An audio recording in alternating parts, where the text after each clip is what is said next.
We have a new wave of the Mario Kart 8 Deluxe Booster Course Pass. Here's my rapid fire thoughts on the new tracks. Amsterdam Drift, the first track in this new wave. It's colourful, uplifting, and it's a track which has finally allowed me to fulfill a lifelong dream of driving a go-kart into the Amsterdam canals to see what's down there. That's about the extent of my thoughts on it. Lakeside Park, probably the best looking track in the DLC so far. I'd say it looks almost as good as base game 8, it's just the trees for me which look a little plasticky still. But that really is a nitpick. The effort they've put into the GBA tracks has been awesome, and this one is no exception. The changes they've made to give the tracks more height has worked incredibly on this track. The part with the cave which leads into the boost pad out through the waterfall is just perfect. Chef's kiss. Also, these funny piranha plants running around with mushrooms and bananas are a wonderful addition. Not only do you spin out if you hit one, you give everyone else an advantage because they drop the item.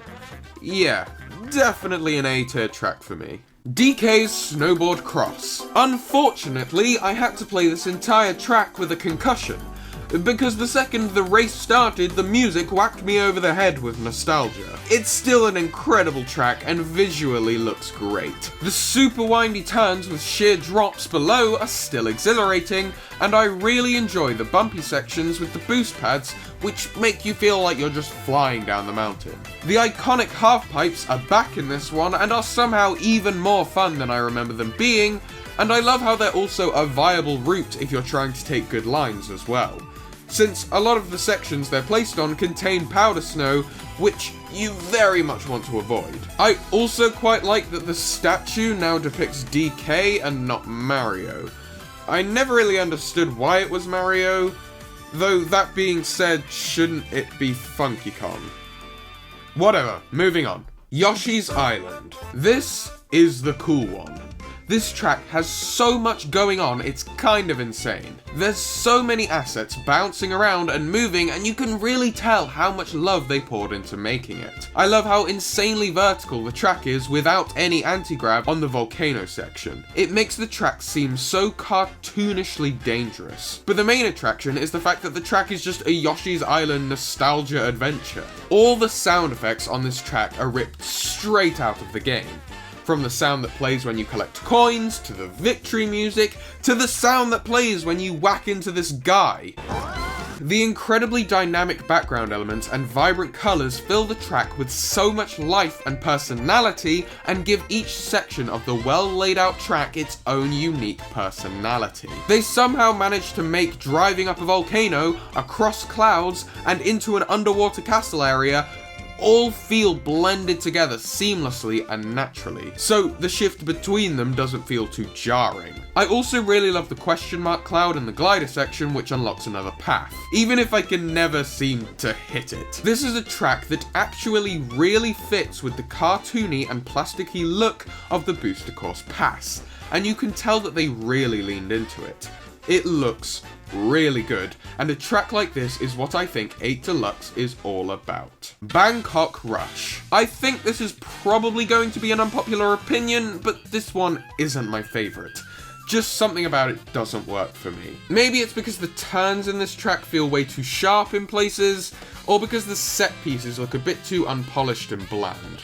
Not quite sure. I do enjoy the section where you're driving through shallow water and tricking off of boats though, and I like the section where you bounce along the market stalls, but apart from that, I don't find the rest very memorable. The track just doesn't do it for me, but if you like it, I can kinda see why. Mario Circuit.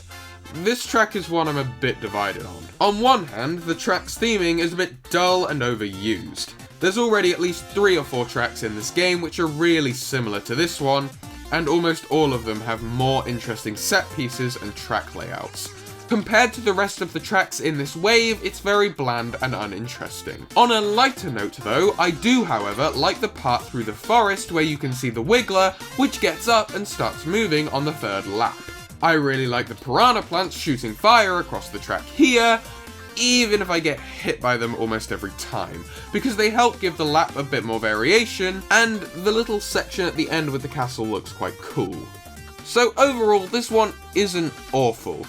just not amazing. Waluigi Stadium, another brilliant track which I remember fondly from the Wii version. The tried and tested layout is still awesome, the music is a banger, and the course itself, like DK Snowboard Cross and Lakeside Park, looks really damn good.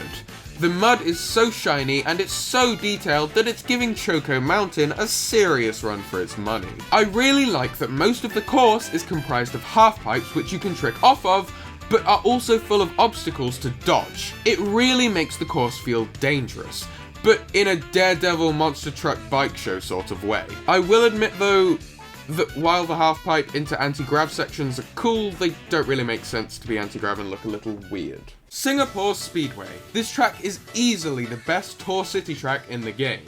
The music is exhilarating and fun.